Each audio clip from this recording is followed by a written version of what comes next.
cooperation from members to have brief questions and succinct answers. Supplementary, Jim Fairley. Thank you, Presiding Officer. Minister, given the clear and pressing issues and lack of local housing in rural locations, particularly in mines in Perthshire, South and Kinrossshire, does the Minister believe that doubling the council levy will be sufficient? And can the Minister also outline what other measures could be implemented to enable local authorities to achieve the policy aims of easing those housing pressures? Minister. The consultation invites views on the scale of council taxes which would be appropriate to apply to second and empty homes. And I am pleased to say that subject to the consultation outcome, we will be able to charge double rate on second homes from April 2024. But we are certainly interested in views on granting powers for a further than 100% increase in the longer term.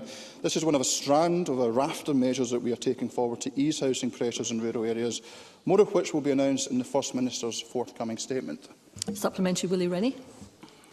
I too am concerned that people on modest wages just can't afford to live locally, particularly in areas like the East Nuke of Fife. And it's also affecting the sustainability of those communities as well. But I'm not sure, just like Jim Fairley, whether doubling the council tax on its own will be enough. Some people will happily pay that extra council tax to keep their second home. So did he look at measures like licensing and planning powers to control the number of second homes?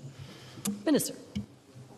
Well, the member will of course be aware of the work that we have undertaken around short-term lets, both through the planning system and licensing. But he does make a point. Tax in isolation is not going to necessarily achieve the outcomes that we want to see, but I think it can be an important tool.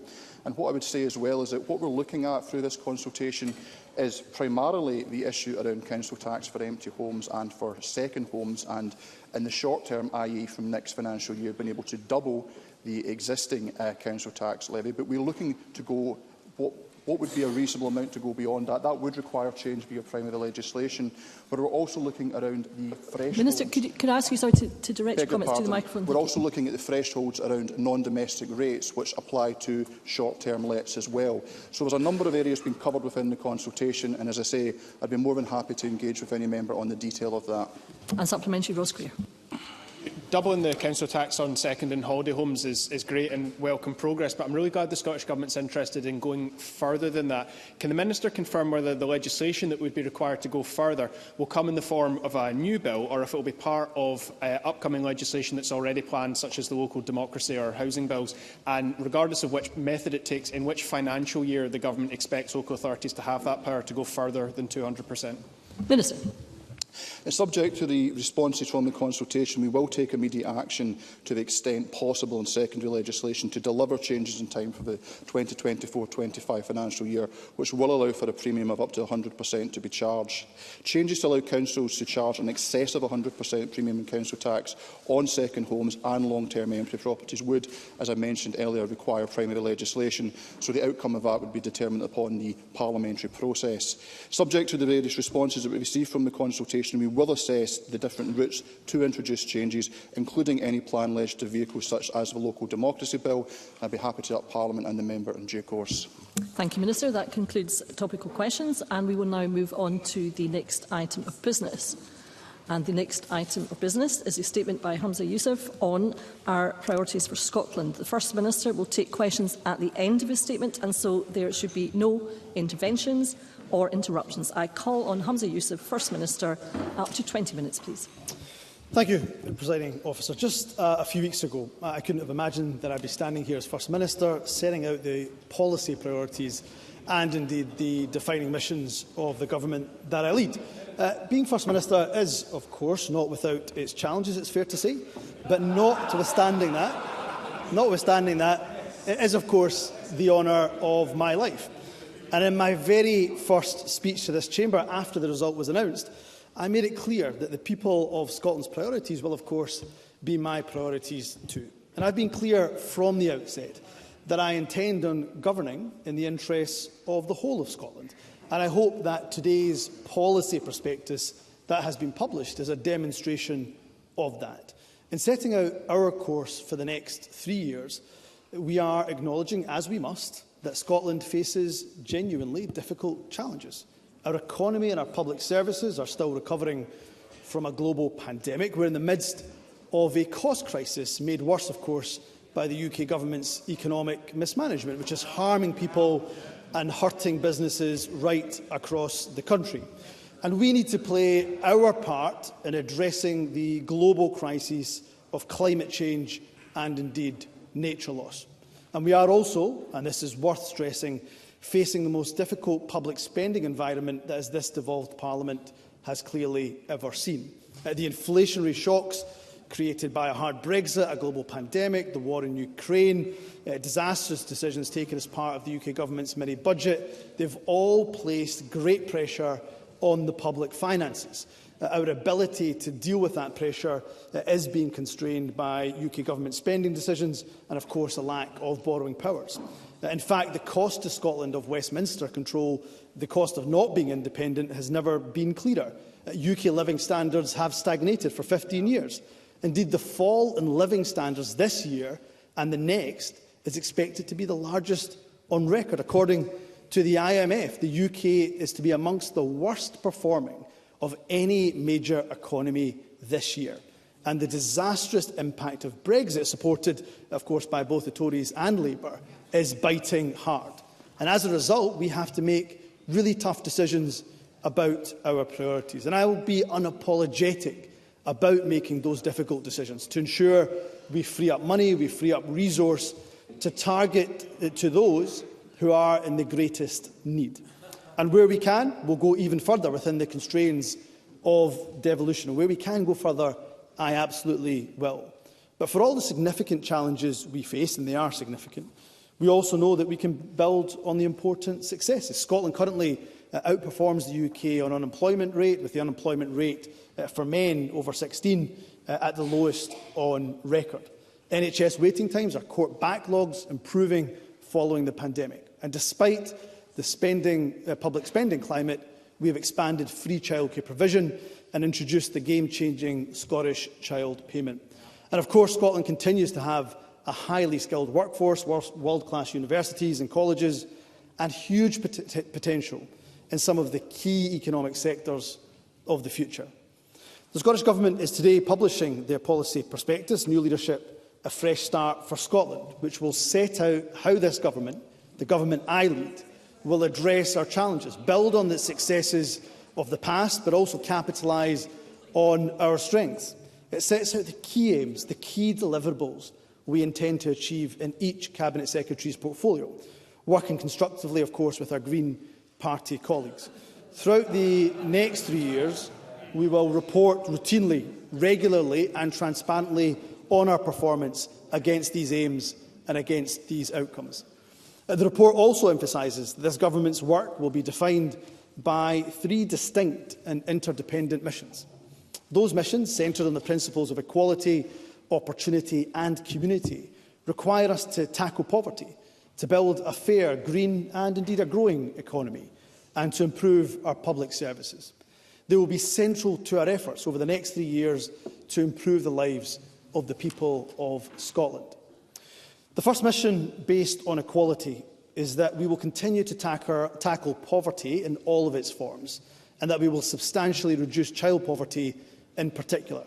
An immediate focus inevitably will be on protecting people as far as we possibly can from the harm inflicted by the UK Government policies and the ongoing cost of living crisis. That means that we will often choose to target spending so that it will benefit those who need it the most. That's one reason why the very first action I undertook as First Minister was to increase the Fuel Insecurity Fund to £30 million. Over the next 3 years, we'll also invest a further £1.3 billion in the Scottish Child Payment. We will further develop our social security system and ensure it continues to treat people with dignity, with fairness and respect. We will expand the provision of free school meals. We'll reduce the number of children who go into care. We'll keep our promise to those who are care experienced. And we'll work to ensure that drug deaths reduce over the next 3 years. And we recognise just how crucial housing is to our aspirations of a fairer country. We'll continue to work with local government to reduce the number of people living in temporary accommodation, and subject, of course, to the will of this Parliament, we will legislate to secure a new deal for tenants and to introduce duties to prevent homelessness. We will invest to make homes and buildings greener, and we will continue to deliver affordable homes, the majority of which will be for social rent in all parts of our country. We will also publish an action plan for housing in remote, rural and island areas. I can confirm today that this plan will include up to £25 million from our affordable homes budget to allow suitable properties, including empty homes, to be purchased or indeed long leased and turned into affordable homes for key workers and others. We will also engage with the public to explore how best we can use our existing taxation powers to deliver the most progressive taxation system in the UK and achieve the government's 3 missions, which I talked to today. Scotland is a wealthy country, but that wealth is not distributed evenly. To tackle poverty, we need to be even bolder on taxation and the redistribution of wealth. That is why I will convene an anti-poverty summit, inviting experts, academics, anti-poverty campaigners, those with lived experience. I'll also invite, of course, opposition colleagues, as I believe tackling poverty is a shared priority for us all. We'll continue to support equality, inclusion and human rights too. We will implement more of the recommendations of the National Advisory Council on Women and Girls. Presiding Officer, I take great pride in being the First Minister from an ethnic minority background. I know my rights are very much interdependent on the rights of others. The government I lead will not only protect the rights of minorities where possible, we will also advance them, particularly for those that are the most marginalised in our society. During the parliamentary term, we will bring forward a human rights bill to incorporate, within the limits, of course, of our devolved competence, international standards on economic, social, cultural and environmental rights. That is, of course, in stark contrast, I should say, to a UK government that pursues divisive immigration policies. It risks denying sanctuary to people during their hour of need. We will continue to support those who come to Scotland fleeing war and indeed fleeing persecution, and will continue to support the many thousands of people who have come from Ukraine during the last year. For as long as Scotland is their home, they will be welcomed here and they will be supported. Presiding Officer, through these actions and many more, we will make significant progress towards making Scotland a fairer country during the next 3 years. However, we know that our ambition to make Scotland fairer must go hand in hand with our work to make Scotland more prosperous. That's why the second national mission is based on the principle of opportunity, using all of the powers we have to their maximum effect to support economic growth for a purpose, to help businesses and trade to thrive and to maximise the opportunity for a fair green economy. A crucial part of this is about making a just transition to net zero. We will never do to oil and gas workers in the north east of Scotland what Thatcher did to our mining and steel communities. We will take the workers of the north east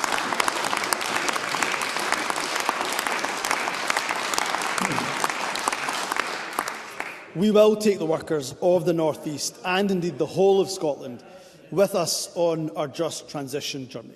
We will harness the huge potential of the green economy in Scotland. The ScotWind programme on its own, for example, offers the potential of £28 billion of supply chain work based in Scotland.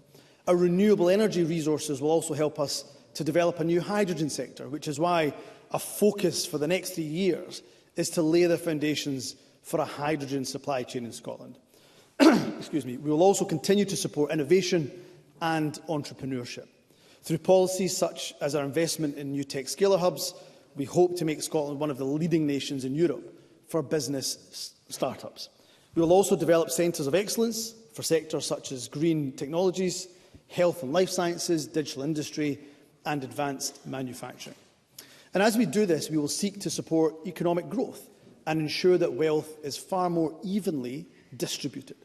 So we will continue to invest in skills so that people are able to take advantage of new opportunities. We'll encourage growth in every part of Scotland by working with local and regional partners.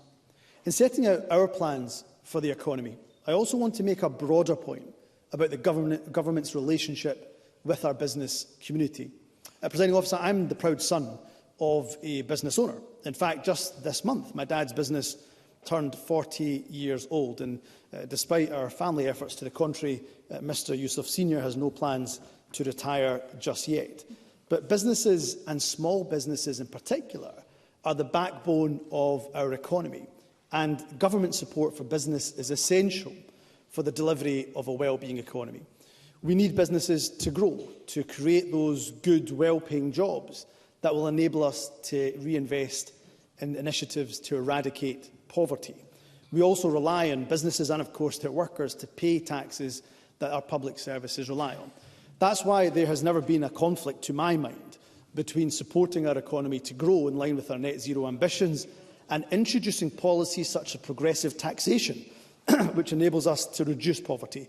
Both go hand in hand as part of that well-being economy many of us support.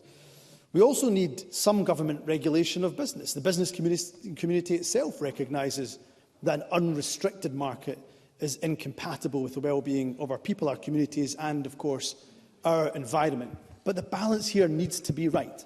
A number of business organisations have expressed concern in recent months about the balance that the Scottish Government has been striking. In fact, they have called for a reset of the relationship between business and government. And I'm happy to start that reset today.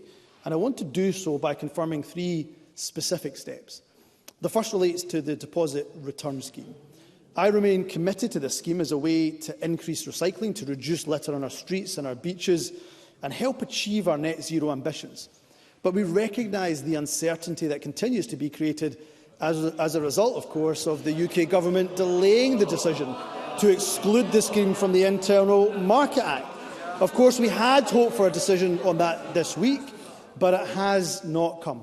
At the same time, I and the Circular Economy Minister have heard the concerns of business, particularly about the scheme's readiness for launch this August. And as a result, we will now delay the launch of the scheme to the 1st of March 2024. I'm pleased that has got universal support around the Chamber. This provides 10 months for businesses to get ready.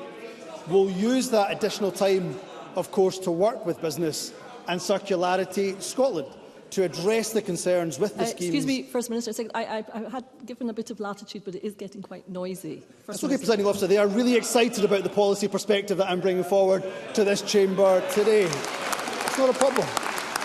I've always said that I will reach across the political divide where necessary. We will use that additional time, of course, to work with businesses and Circularity Scotland to address concerns with the scheme and ensure a successful launch next year. We've also developed a package of measures to simplify and de-risk the scheme and to support small businesses and hospitality in particular. And the Circular Economy Minister, of course, will provide further details to Parliament this week on this package of the new timetable and our engagement with the UK Government over the critical decisions now that we need them to make to allow the scheme to proceed in terms of that exemption of the Internal Market Act. The second step relates to the Scottish Government's consultation on restrictions to alcohol advertising. The aim of this consultation to reduce the harm caused by alcohol to children is not just admirable, it's one that I support wholeheartedly. But it's clear that some of the proposals have caused real concern to an industry which is already facing challenges on multiple fronts. I've therefore instructed my officials to take these ideas back to the drawing board, work with industry and, of course, crucially, public health stakeholders to agree a new set of proposals. I believe that all of us want to reduce the harm caused by alcohol, particularly to young people, but without undermining Scotland's world-class drinks industry or tourism sector. I'm hopeful that by taking a fresh look at this issue, we can find a way forward which achieves both of these crucial aims.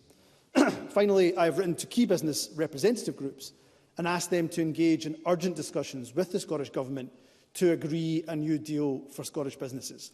These discussions will be chaired jointly by the Cabinet Secretary for the Wellbeing Economy and a representative of the business sector.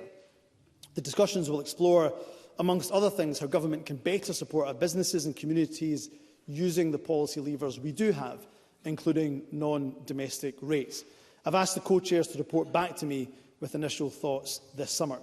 These 3 steps I trust, will be welcomed individually by Scotland's business community. But I hope that collectively they also send a broader signal about this government's approach to business. This government knows that Scotland can only be successful if our businesses are successful. And so, as First Minister, my door will always be open to you. We might not always agree, but I will always give you a fair hearing, and I will seek to address your concerns wherever possible. All three of the missions that I'm setting out today depend on a thriving business sector in Scotland, so the government I lead will do everything we can to help you to prosper. The third and last of our missions, which is based on community, is to focus on the delivery of key public services. For example, the NHS and social care, schools and childcare, the police and justice, and public transport. The NHS in the last 3 years has faced the greatest challenge in its 74-year existence. Its staff have performed magnificently in the face of the pandemic. We will invest in the NHS to help it recover from the pandemic so that over the next 3 years, waiting lists will fall. The outcomes for cancer treatment will improve. We'll continue to support primary care. We'll invest more in general practice, particularly in the most disadvantaged areas of the country. We will also improve mental health and welfare support. We'll secure better access to NHS dentistry. We're also committed to improving social care services and reducing delayed discharge. I know well the workforce challenges that the adult social care sector in particular faces. And that is why I will commit to a timetable that sets out how this government will get to £10 an hour for adult social care workers. While we're not able to afford to do this absolutely immediately, I want to send a signal to the sector that we are absolutely serious about improving pay, about improving terms and conditions for those who care for our most vulnerable. And a key way of improving consistency of care is, of course, through the National Care Service, in a way that commands consensus amongst our key partners, including trade unions, including local government. Yesterday, I confirmed that we would ask and seek from Parliament an extension to the scrutiny process for the legislation that will help us to build that consensus. The aim of the National Care Service legislation, ensuring that consistently high standard of care right across the country, is one which attracts wide support. My hope is that by taking slightly more time to agree a way forward, we can ensure that we agree and achieve that aim. We'll also continue to ensure that staff in our health and care services are valued and that they're fairly paid. As things stand, Scotland is the only part of the UK where no NHS worker has gone on strike during the last year. That's something I'm proud of and I'm grateful for. The Scottish Government will soon enter into talks with junior doctors in the hope of arriving at a fair settlement for them. And as well as supporting our NHS and care services, we'll also continue to invest in other key public services. In the justice system, the backlog of court cases caused by the pandemic is already decreasing.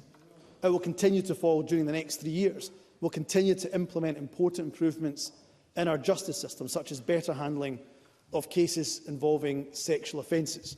We will improve childcare for school-aged children. I'll accelerate the expansion of childcare for 1- and 2-year-olds. We'll continue to focus on closing the poverty-related attainment gap in schools, while raising the attainment for all. We'll improve experiences and outcomes for children, for young people and their families who use and need that additional support for learning. And as part of our efforts to improve school education, we'll increase the availability of internationally comparable data on Scotland's educational performance. Scotland already participates in the widely respected PISA studies. We will also now apply to rejoin 2 major international statistic systems, Trends in International Maths and Science and Progress in International Reading Literacy. We'll also make our public transport system more accessible. We'll make it more available. We'll make it more affordable. And as an important part of that, I can confirm today that the 6-month pilot to remove peak time fares from ScotRail will start in October of this year. The evidence of this pilot and a wider fair fares review will allow us to bring forward further targeted measures from next year onwards to ensure that the cost of transport are more fairly shared.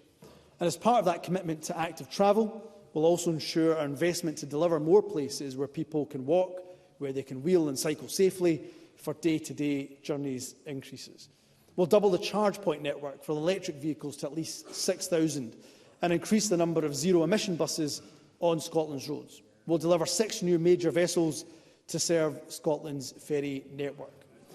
The final point that I want to highlight here is that local government is a vital partner in delivering the services that all of us rely on. We intend to agree and implement a new deal for local government to help us to work together more effectively. Part of that is about giving local authorities far more discretion on sources of funding. As we have previously confirmed, subject to Parliament's approval, we will legislate to give councils the power to apply a local visitor levy on overnight stays.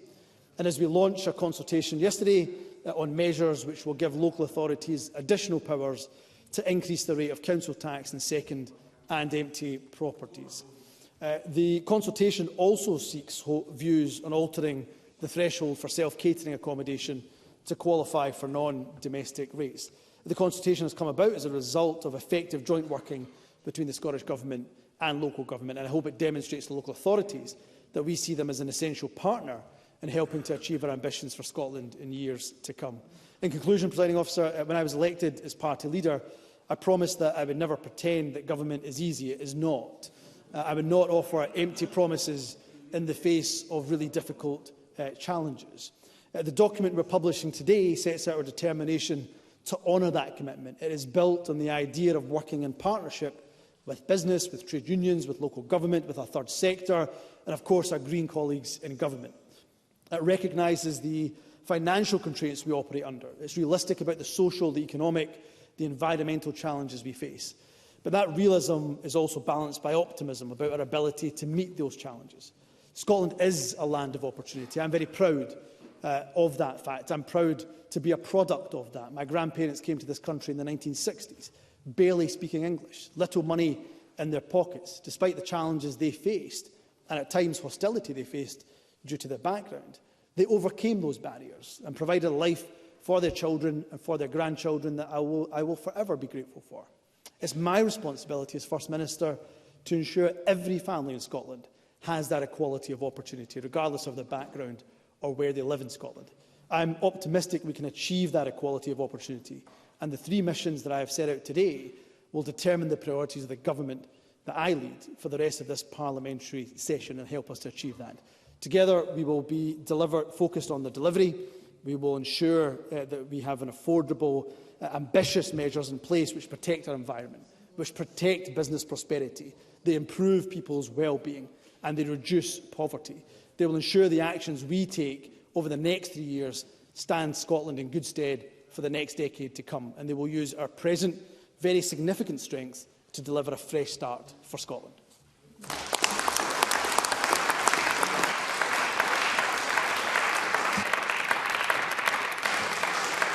Thank you.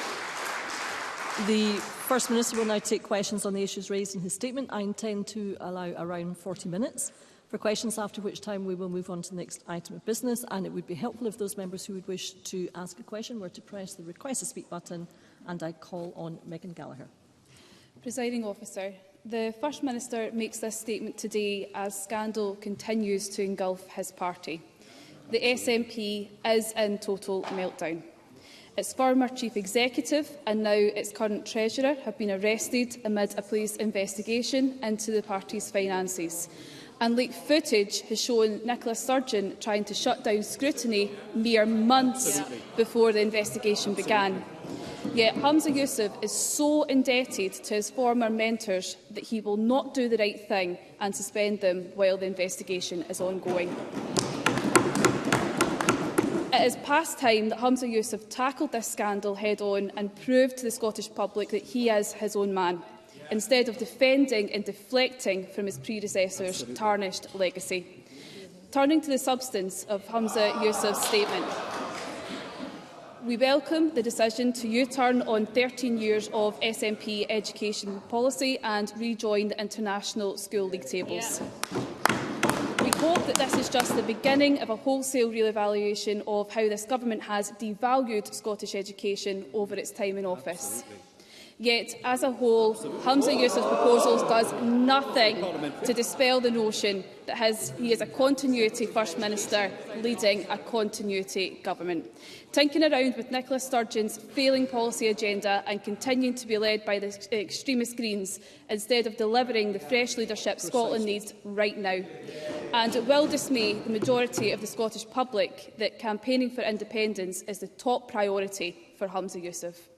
At a time when Scotland needs national leadership focused on tackling the big challenges we all face, a global cost of living crisis, an NHS on its knees, thanks to this First Minister, and a sluggish economy, we have a nationalist leader continuing to appeal to his hopelessly divided party. So can I ask the First Minister on the commitments he makes in his threadbare document whether anyone seriously believes that this government will close the attainment gap by the end of this Parliament? Secondly, on the deposit return scheme. We welcome the delay, which is a humiliation for the Green Minister, Lorna Slater, but can the First Minister promise this Scottish Government will engage with businesses on the deposit return scheme, which they have failed to do so far? And finally, given the scandal engulfing his party, can the First Minister tell me whether the SNP remains in debt to Peter Murrell and when it intends to repay that loan? First Minister, I'm going to ask you to respond to the questions within your First Ministerial responsibilities. Thank you. Yeah, indeed. Can I talk about the issues which I think are of importance to this people of Scotland? And what I would say to Megan Gallagher is awfully brave to talk about a global cost of living crisis. We're dealing with a Tory Westminster cost of living crisis. That is why the most recent IMF projections project that the UK government, in fact an outlier, the lowest growth of any G7 economy. That's a Tory cost of living crisis. That's a union dividend Scotland definitely doesn't need. And you should own that as opposed to trying to deflect away from it, Presiding Officer. What I would say is, of course, we have listened to Scottish business, and Lorna Slater will give further updates to the package of measures on the DRS scheme that we're bringing forward. But let's be honest, Presiding Officer. All of us talk about the need to tackle the climate emergency.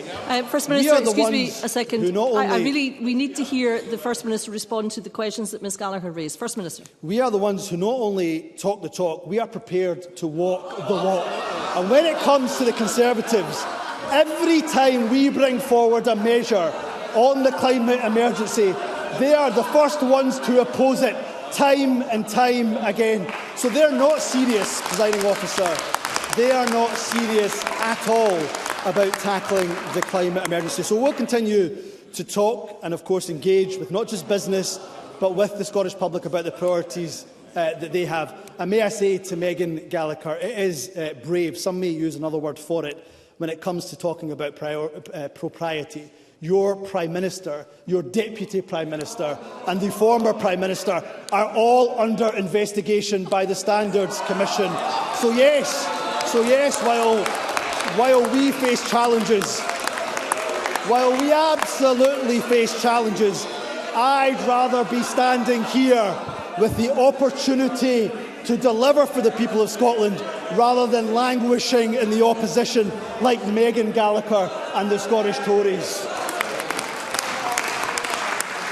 Before I call the next MSP, if we continue to make such noise, we cannot hear any of the answers, and I think that would be unfortunate. I call Anis Sarwar.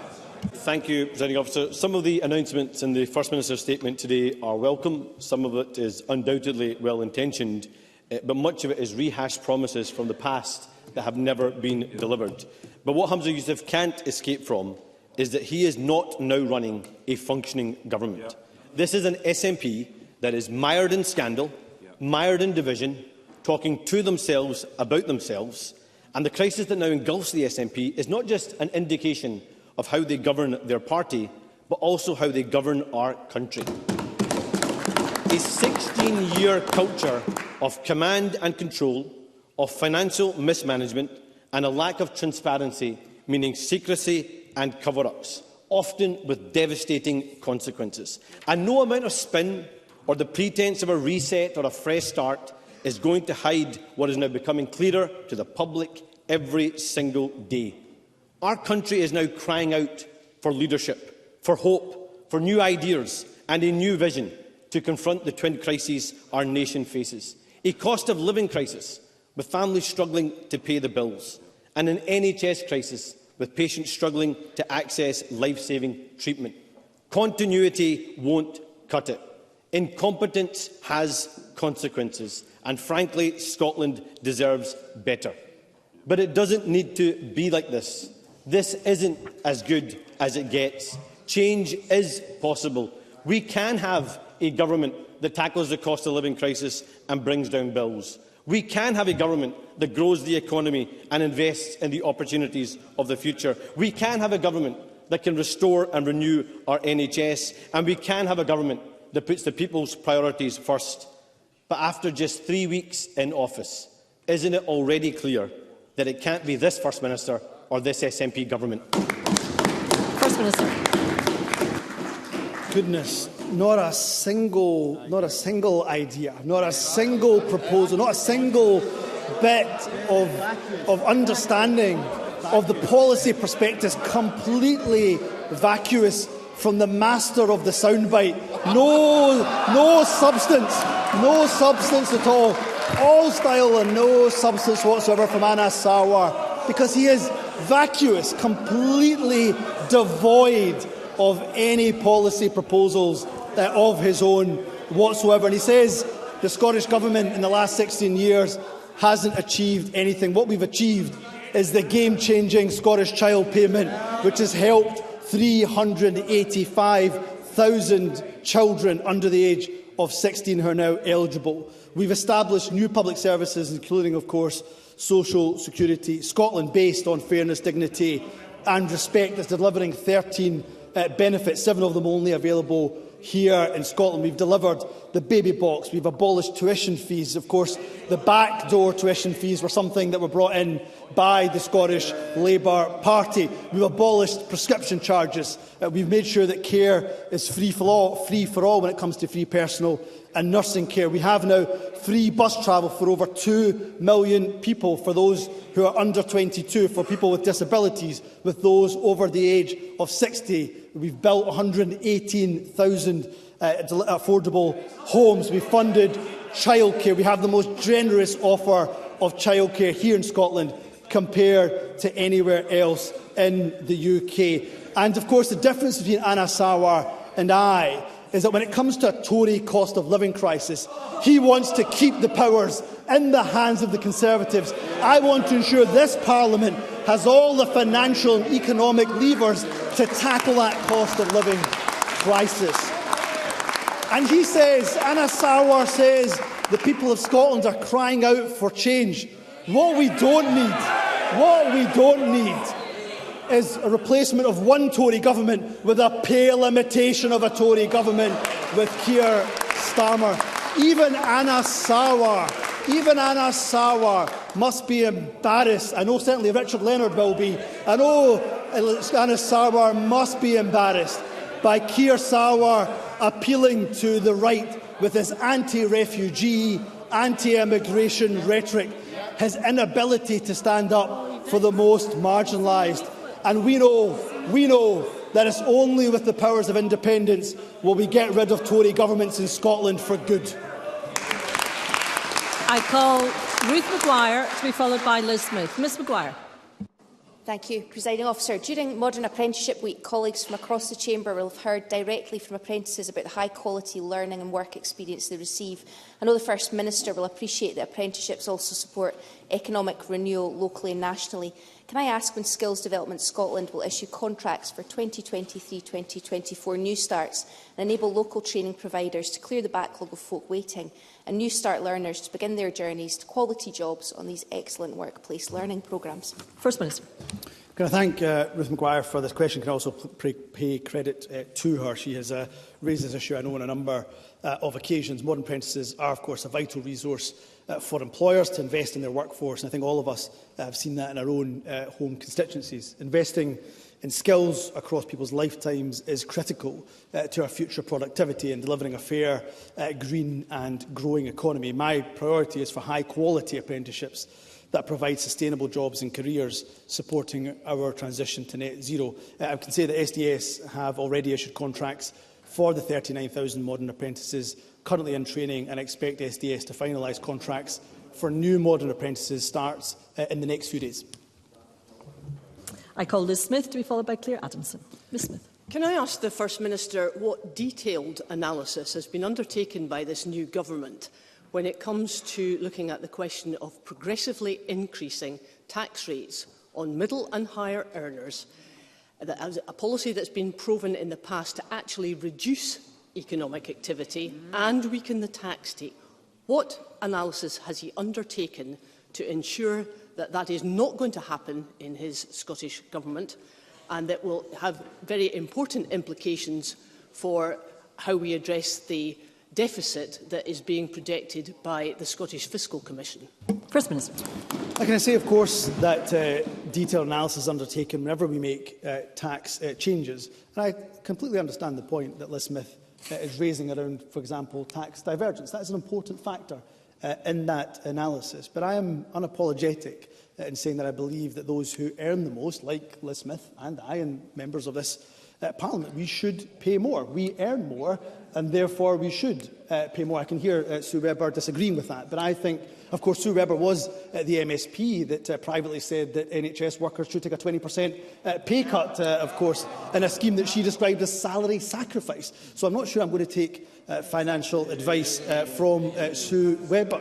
What I would say is that our progressive taxation, our policy of progressive taxation that was announced in the budget by the former Deputy First Minister, that's allowed us to pay or to invest £1 billion extra in our NHS. So detailed analysis is undertaken. Of course, if I did listen to Liz Smith, indeed, if I listened to Douglas Ross, what we would have done, what she asked us to do, was replicate those disastrous tax cuts to the wealthy that Liz Truss and Kwasi Kwarteng brought forward. That would have meant, instead of having £1 billion extra to spend, our budget would have been cut by £500 million. That's why I'm not sure I'll take economic literacy advice from the Conservatives. I call Claire Adamson to be followed by Apollo Kane. Ms Adamson. Thank you, Presiding Officer. First Minister, Scotland can be proud of its global reputation as an open and outward-looking country. The recent Tartan Week in New York is an incredible celebration of our nation on the world stage, which makes James Cleverly's latest intervention on overseas meetings seem all the more insecure and desperate. Scottish ministers have a clear responsibility to promote Scotland internationally. In the face of the latest attempt to undermine our devolution by Westminster, will the First Minister reaffirm his government's commitment to championing Scotland on the world stage? First Minister. Absolutely. And of course, the Scottish Conservatives never even wanted the creation of this Scottish Parliament. So it's hardly a surprise that they are chipping away to try to undermine devolution every chance that they get. And I can absolutely reaffirm my intention and the government that I lead, our intention, to promote Scotland on the world stage. The UK government continues to deny the mandate from the people for a referendum on independence and encroach on devolution. And since Brexit, we've seen 9 breaches of the Sewell Convention, the imposition of the Internal Market Act, the veto of this Parliament's legislation passed by a majority on gender recognition, and the threat to give UK ministers powers to amend or scrap vital EU law in devolved areas. Our international and external engagement, often done in very good collaboration with UK embassies right across the world, is to the benefit of our Scottish food and drink industry, to our tourism sector, to our excellent higher education and further education sectors. It's often to the benefit of life science and technology sectors, to our renewable sector. And when I think of that excellent, transformative, life-saving work done by our international development teams and our people-to-people relationship with Malawi, Why on earth would the UK government want to try to put a stop to that? Well, we know why, because they are hell-bent on undermining devolution. While I'm First Minister, I'll do everything I possibly can to stop them from doing that. I call Paul O'Kane to be followed by Evelyn Tweed. Mr O'Kane. Thank you, Presiding Officer. Hundreds of Scots are struggling more than ever, and they need this government focused on their priorities. Child poverty has remained at 24% for the entire time the SNP has been in government, and severe child poverty has been rising. The First Minister has been a member of the Scottish Government for over a decade, and in various guises he has failed to use the powers of this Parliament effectively to address the rising levels of very deep poverty. Presiding Officer, the First Minister has defined himself as a continuity candidate. Ain't that the truth? Isn't this prospectus just more of the same? Where are the new financial measures? How much of this is new money? How much of his £1.3 billion for the child payment is new money? Isn't it clear that Scotland needs more than just a summit on poverty? It needs action. Doesn't he realise that continuity won't cut it? First Minister. You see, that got a rapturous response from his own backbenchers, Presiding Officer, and quite rightly so, because what was the first action I took when I was First Minister? I didn't just make sure we doubled the Fuel Insecurity Fund, I made sure we tripled it. I made sure we invested £25 million additional funding for our just transition in the North East, because I'm going to take the workers of the North East with us on that just transition journey. I made sure we invested, announced £15 million for school-aged childcare, targeted towards the lowest income households in the country. I made sure there was additional money for deep-end surgeries. Those are the GP surgeries that are located in the areas of highest deprivation. That's where my focus is, and that's where the focus of this government is. And what I would say to Paul O'Kane, where he and I don't differ, is that there is a need to make sure we go further in reducing and tackling child poverty. But let's not forget, we are doing that with one hand tied behind our back, and unfortunately he wants to keep that hand tied behind our back, because the financial levers, the levers over employment, the levers over the economy, the substantial levers are still held by a Conservative government. But where we do have powers, we must go further. I'm absolutely happy to commit that when it comes to taxation, when it comes to, for example, how we redistribute wealth more evenly, then I'm committed to doing that. And that's why in that anti-poverty summit that he dismisses, I've made sure that we invite the opposition, parties from the opposition. I hope he won't dismiss that invitation. I hope he and indeed Anas Sarwar will come to that summit, because where there are genuinely good ideas, I will make sure that we as a government listen to them and progress them together. I call Evelyn Tweed to be followed by Alex Cole-Hamilton. Ms Tweed. Thank you, Presiding Officer. To ask the First Minister how Scottish Government policies will account for the needs of and challenges faced by rural and island communities. First Minister. There was no doubt that opportunity, equality, community, those three driving missions, they're vital to everyone, no matter where you live, whether that's in rural, island or indeed urban Scotland. Everybody will benefit from the actions that are taken to tackle poverty and cope with the cost of living crisis and support and strengthen our vital public services.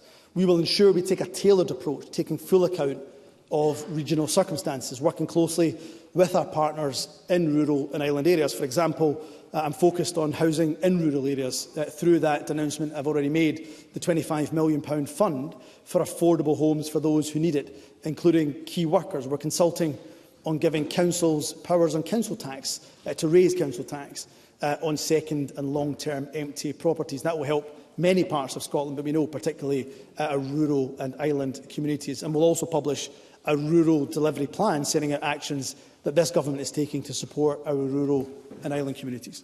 I call Alex Cole-Hamilton to be followed by Fergus Ewing. Mr Cole-Hamilton. Thank you very much, Presiding Officer. Presiding Officer, everyone, including those SNP backbenchers otherwise engaged today, knows that this First Minister's relaunch has been utterly torpedoed. And while he is focused on the turmoil within his own party, NHS waiting times are still being missed, more ferries are breaking down, and record amounts of sewage are being dumped into Scotland's rivers. This is a government in total paralysis. And for those reasonable-minded people finally rethinking their support for the SNP, there is an alternative, because Scottish Liberal Democrats will be part of the change that is coming. There is a nervous laughter, presiding officer, coming from these benches, but they know it's true. They know their vote is slipping away from them. I can't actually hear Mr Cole-Hamilton's question. Can we have Mr Cole-Hamilton, please? I'm surprised you can hear me over the sound of CVs being frantically updated from the government benches. So I'd like to ask the First Minister, if I may, presiding officer, when he was Health Secretary, Humza Yousaf personally promised to clear down the atrocious mental health waiting list by this March 2023. That came and went. It was an utter failure. So can I ask, how many more years will it be before people are treated on time? First Minister. Can I say that yesterday I had the great pleasure of visiting street soccer, the Change Centre in Dundee, and they managed to rope me into a game of 6-a-sides with the excellent folk that are involved in engaging with street soccer. Made me think in that game of 6-a-sides, Alex Cole-Hamilton as Liberal Democrats couldn't even field a team with the 4 Liberal Democrat MSPs that they have. So when he talks about was getting defence from his Conservative colleagues. There's a surprise. They're former coalition partners. So I'd be careful of boasting with too much confidence about the support that Alex Cole-Hamilton and the Liberal Democrats have here in Scotland. What I would say to Alex Cole-Hamilton is that the government is absolutely focused. It is one of our significant priorities, of course, to tackle those long waits and far too long waits in regards to mental health, but we are in CAMHS in particular. And we are making progress. Overall, CAMHS waiting lists have decreased by over 9% since the last quarter. That's a reduction of 777. In terms of children waiting over 18 weeks, that has decreased by over 30% since the last quarter. Children waiting over 52 weeks decreased by over 40% since the last quarter. And importantly and crucially, the number of children that are starting treatment from CAMHS in this quarter is the highest on record. So we're seeing more and more young people. But that's not to take away from the very important points that Alex Cole-Hamilton does raise. And we're committed to increasing the workforce within CAMHS, and we've seen that workforce continue to increase. But I take his points about mental health very seriously, and this government will be focused on that challenge. I call Fergus Ewing to be followed by Rachel Hamilton. Mr Ewing. Thank you, Presiding Officer. At the SNP leadership hustings hosted by the excellent Inverness Courier and Highland News Media Group, the First Minister was asked whether he supported the dualling of the A9 from Perth to Inverness in toto and the dualling of the A96 from Inverness to Aldern, including the Nairn bypass. The First Minister gave very welcome commitments, welcome because they were entirely unequivocal. This will happen, and First Minister, you said, and I very much welcome it, the capital will be found. Therefore, can I ask when this excellent news will be the subject of a detailed ministerial statement, and given we've been treading water for 2 years, will this be before the summer recess? First Minister. Can I thank Fergus Ewing, and I spotted him, of course, during that leadership hustings by the excellent Inverness Courier. And just to give him an absolute assurance, we remain, of course, committed to the dualling of the A9. That commitment remains absolute. We've invested over 430 million. It's been spent to date. And, of course, I can understand completely the disappointment around the Tomatin to Moy section, and we're targeting a contract award before the end of 2023. If that can be brought forward, I'm engaged already with Transport Scotland to see if that can be brought forward in any way, shape or form. But I know Fergus Ewing understands our obligations to public finance and public spending. And we will provide, in terms of the remaining sections, an updated timescale will be provided in autumn this year. But I've heard Fergus Ewing say, can we bring that timetable to before the summer recess? So I'll take that away for consideration. And we do remain committed to not just improving the A96, but importantly, of course, dualling the Inverness to Nairn, including the Nairn bypass, with a view of completing the statutory process as soon as we possibly can. I call Rachel Hamilton to be followed by Kenneth Gibson. Ms Hamilton. Presiding Officer, this government's reckless plan to ban fishing in large parts of Scotland's seas have been conveniently omitted from today's statement. Plans drawn up and implicitly listed in the SNP's deal with the Greens have provoked an outcry from coastal communities, the fishing industry, islanders and anyone who cares about Scotland's economy. Meanwhile, Scotland's farmers remain in the dark over SNP plans for future funding, despite rolling tractors on the Parliament's lawn just a few months ago. Details thin as gruel, this latest policy prospectus is more of the same from a government who remains out of touch with the priorities of rural Scotland. No mention of farming, no mention of fishing, no mention of agriculture and one mention of rural, presiding officer. Will the First Minister listen to rural and coastal communities and drop the reckless HMPA proposals, and will he urgently deliver a new agricultural bill that supports rural Scotland? First Minister. This government has an excellent track record when it comes to working with our rural communities, but particularly our farming communities. And Rachel Hamilton can laugh all she wants. What's not a laughing matter is the hard Brexit that her party have imposed, which has harmed rural Scotland up and down the country. And what I would say around the important issue of highly protected marine areas, I have heard and I have listened to the concern, and we will listen to the concern of our coastal, our island, our fishing communities. The consultation, of course, did close yesterday. No criteria, no site selection has been made. We will analyse the consultation, but having spoken this morning to Marie McCallan, she will and we will as a government engage with those coastal communities, with those fishing communities, to hear on them. A very basic principle that we have always operated by, and I continue to reaffirm and confirm today, is that we are not going to impose these policies on communities that don't want them. So we'll work constructively with them. But let's not forget, let me go back to the point I was making to Megan Gallagher. We are facing twin crises of a climate emergency and nature and biodiversity loss. Every time we propose something, the Conservatives oppose it. Yeah. Now, it's really important that difficult decisions that we make get as much consensus in this Parliament as possible. Only by doing that, only by taking really difficult decisions, will we ensure that we tackle those twin crises. But I hear what a number of our communities, our fishing communities, our island communities are saying. Of course, this is an area that's of importance to the government, importance to our Green colleagues as well. But I'm sure we are in absolute agreement, I know we are in absolute agreement, that we will work with our coastal communities, with our fishing communities, to see if we can find a way forward together. Before I call the next member, I would advise that obviously time is marching on a bit. I would be keen to take as many members as possible, and obviously there are many important issues to be raised and responded to, but I would appreciate succinct questions and answers to match. First Minister. I call Kenneth Gibson to be followed by Daniel Johnson. Thank you, Presiding Officer. The First Minister is rightly ambitious for Scotland, unlike his opponents who want most decisions to be taken by our next-door neighbour. However, to secure a Scotland where that doesn't happen, we need a growing, thriving and productive economy. Is that possible when workers earning £43,663 to £50,270 a year pay 54% of that marginal rate in income tax and national insurance, with VAT, fuel and excise duties eating into the rest? And does the First Minister accept the Scottish Fiscal Commission's view that high rates of marginal tax impact Scotland's productivity, inhibiting growth and diminishing the resources available to tackle poverty and deliver prosperity? First Minister.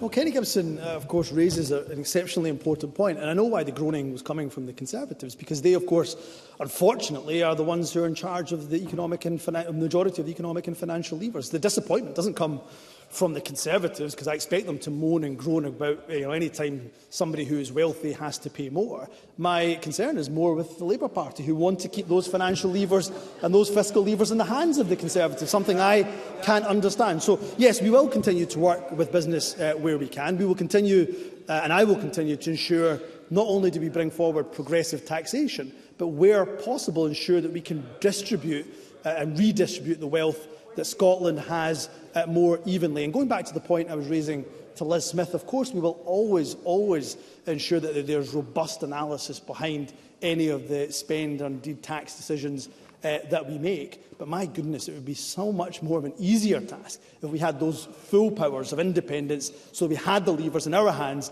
as opposed to the UK government's hands, who are hell-bent, of course, on only giving tax cuts to the wealthiest. I call Daniel Johnson to be followed by Ross Greer. When it comes to business and the economy, I think the most remarkable thing about the First Minister's statement was that it scrapped and U-turned on more initiatives than it created or set up new measures. And indeed, the document itself is just merely bland postures and platitudes. Who's going to object to growing jobs, higher wages, or creating more businesses? Perhaps maybe other than the Green ministers who don't believe in growth. But there is no measures or no quantum, no criterion of success. So how many businesses will be created by 2026? What new training and support measures will be put in place to help people into higher wage work? And what reform will be undertaken of the cluttered landscape of enterprise support agencies? And overall, if the First Minister is so clear that there needs to be a new deal for business, what was wrong with the old deal? First Minister.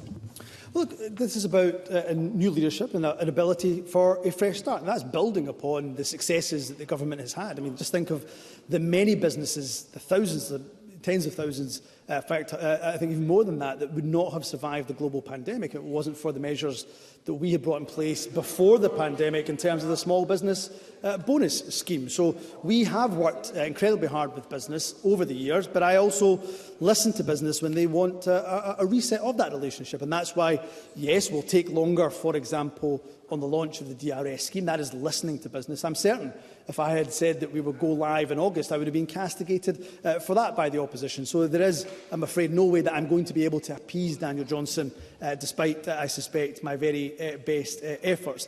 In terms of the points where I do agree with Daniel Johnson, I think his point around reforming the landscape, he called it a cluttered landscape, I think, reforming the landscape of agencies, I think that is something that is very, very worthy of attention. And I know that is something that the government, we are collectively looking at within government. In terms of the prospectus itself, what you have is a clear set of outcomes where you, as the opposition, the opposition, and indeed the Scottish public, can hold us to account for the deliverability of those outcomes. And we have promised to report on those outcomes annually, and I'm sure Daniel Johnson will take great joy in holding the government to account in that regard. I call Ross Greer to be followed by John Mason. Thank you. The UK Government has failed for years now to reach a decision on excluding Scotland's bottle deposit return scheme from the Internal Market Act. Now it very much looks like they've deliberately generated uncertainty to undermine the scheme, up to and including Alistair Jack misleading the House of Commons. This is Westminster's delay, but can the First Minister say what he and the Circular Economy Minister will do to excuse me, Mr Greer. We need to hear Mr Greer's question, but a brief question would be appreciated. Thank you. This is Westminster's delay, Presiding Officer, but can the First Minister say what he and the Circular Economy Minister will do to secure the exclusion and ensure that Scotland's scheme goes ahead next March? First Minister. There's no surprise that the Scottish Tories just do not understand devolution. There is no doubt whatsoever that not providing the exemption under the Internal Markets Act is existential to the deposit return scheme. We cannot progress a deposit return scheme if it was not for that exemption of the Internal Market Act, which we know far overreaches when it comes to issues of devolution. So I'm absolutely committed to the deposit return scheme. It will reduce littering substantially by a third. It will increase recycling rates of single-use drinks containers towards 90%. It will cut emissions by 4 million tonnes over 25 years. That's the equivalent of taking 83,000 cars off the road. And it's already delivered hundreds of millions of pounds of investment across Scotland, and it will creating over 500 new green jobs. But we do need that UK Government exclusion, the IMA, the Internal Market Act exclusion, and I know that we will do everything in our power. I also know that the UK Government, certainly in some departments, DEFRA for example, are supportive of that exemption, but we know that Alistair Jack will do everything he possibly can to undermine this Parliament and undermine devolution. So we'll continue to do what we can on our end, but it would be helpful if those who say they support the deposit return scheme get behind the Scottish Government and persuading the UK Government to do the right thing and allow this scheme to go ahead next year. I call John Mason to be followed by Sandesh Gohani. Thank you. I very much welcome what the First Minister said about being bolder on taxation and talking about redistribution of wealth. Can he say any more specifically on council tax, specifically both on the second and empty homes initiative and also longer term whether we can replace council tax? First Minister. Well, I have, of course, announced some changes, or the consultation to announce some possible changes jointly with COSLA in relation to council tax, because I do think we can possibly go further on council tax. So I'm really up for that discussion. There was an excellent STUC report published, I think, December last year, certainly towards the tail end of last year, which gave a number of policy suggestions that I think are very worthy of consideration from this government, many of them involving the reform to council tax, but also alternatives to council tax as well. So Scotland has led the way in delivering affordable housing right across the country between 2018 and 2022. We know that we've seen 59% more affordable homes delivered per head in the population than in comparison to England, for example. But I am keen to look at what we can do within the current council tax structures, but I certainly wouldn't rule out further reform of council tax, but also potentially looking at the alternatives to council tax, because we know we can do better. I call Sanders Gohani to be followed by Emma Harper. A real priority for the Scottish people is the recovery of our NHS and its sustainability for the future, not the continuity offered from the Sturgeon era. The First Minister leaves a woeful record in health. Primary care is where almost all healthcare is delivered, and the Maryhill Group GP practice in Elgin sent me a copy of their letter to the new Cabinet Secretary for Health, highlighting the growing threat of financial instability for GP practices. Practices are already short-staffed and under pressure, and the £65 million SNP cut from the primary care budget affects everyone and is undermining general practice. Will the First Minister commit to reinstating the £65 million to protect general practice and the future of the NHS? First Minister. Can I say, I think when I was speaking potentially earlier, when it came to the issues of social care, I did reference that there can be no NHS recovery without a social care recovery. I may have said that we would commit to a timetable to get to £10 an hour. Of course, forgive me if I said that. I meant £12 an hour, because that is, of course, I believe, a figure that will help with the workforce challenges that social care is currently facing, and adult social care in particular. So I'll give an absolute commitment to Sandish Gohani that when it comes to our NHS recovery, we believe that a social care recovery is vital to that. What's also vital to an NHS recovery?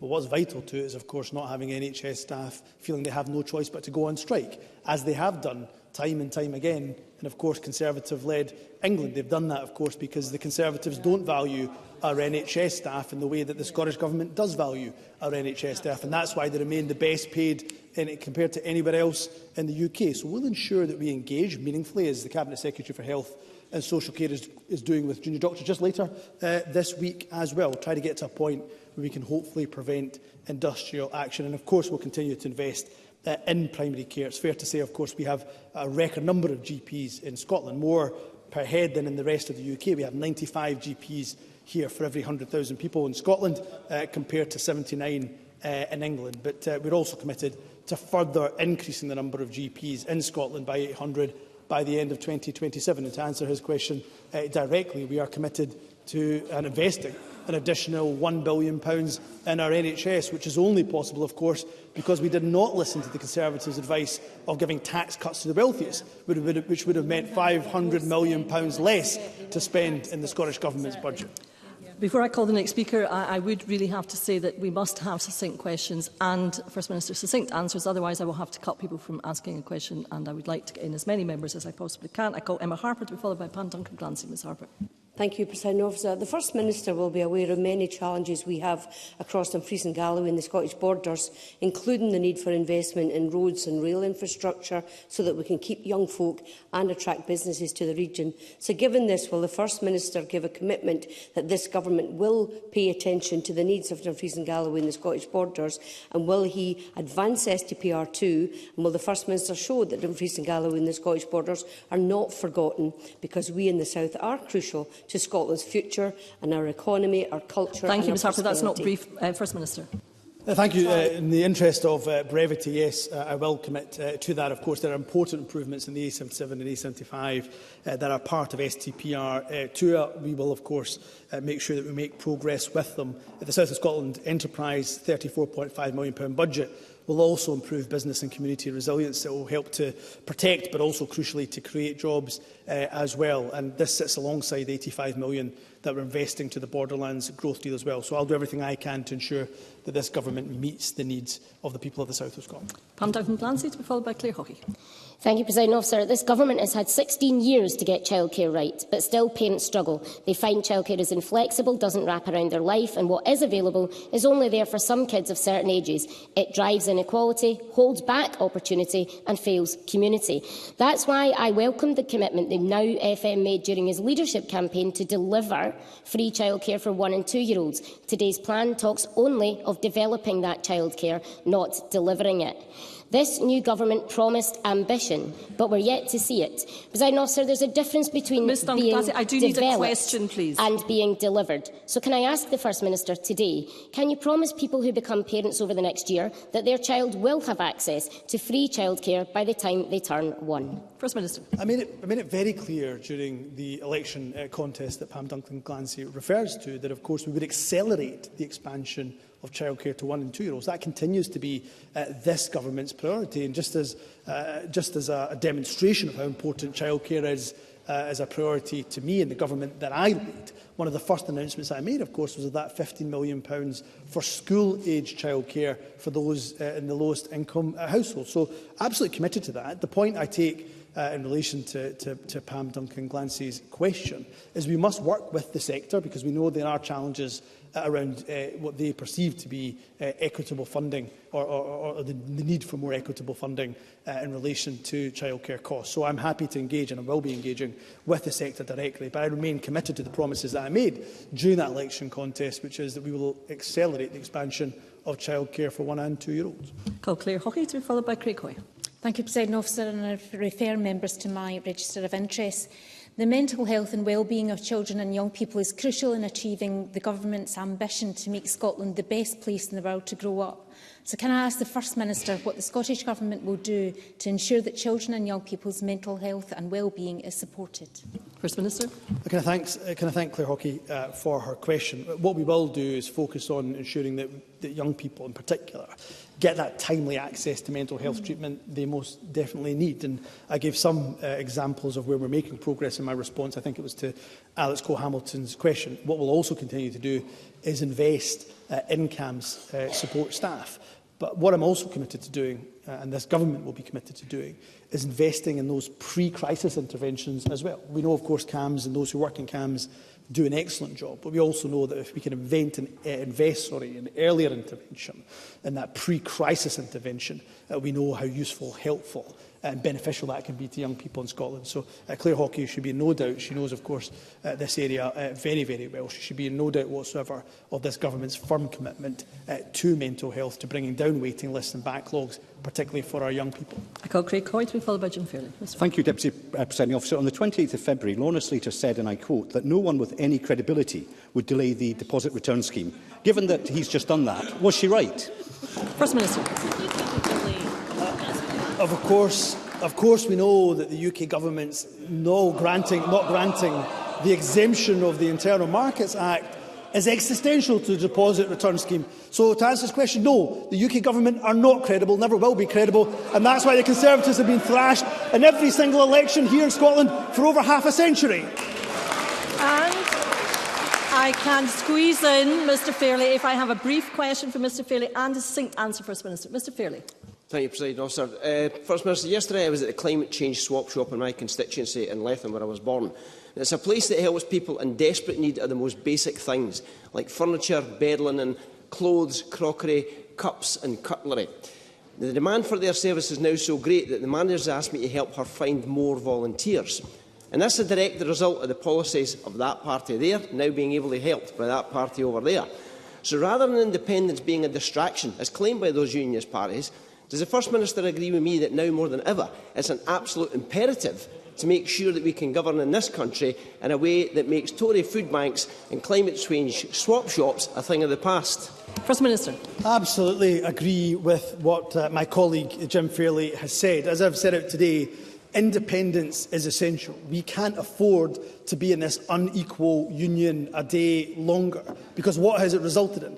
It's resulted in a cost crisis. It's resulted in a hard Brexit, now supported by, of course, the Labour Party too. It's resulted in a policy where we turn back refugees that are in need. It's resulted, of course, in a policy where the UK's economic growth lags behind every other major economy in the world in the terms of the G7. So I absolutely agree with Jim Fairley that it's with the powers of independence we build a wealthier, a fairer, a greener and more equal country, and I'll be doing everything I can to make sure independence is achieved in this country sooner rather than later. Thank you, First Minister. That concludes the First Minister's statement. Point of order, Dr Gohani. Of course, following my questions, I declare an interest as a working GP in the NHS. Thank you, Dr Gohani. That will be noted on the record. There will be a short pause before we move on to the next item of business. Thank you.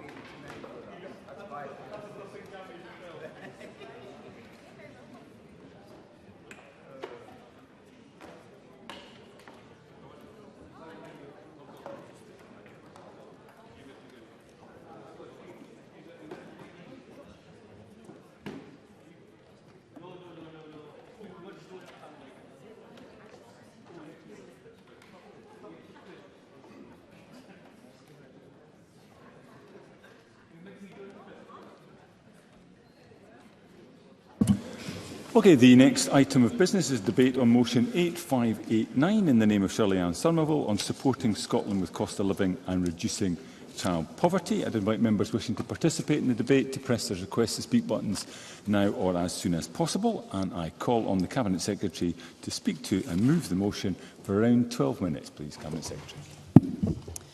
Thank you very much, Presiding Officer, and I move the motion in my name.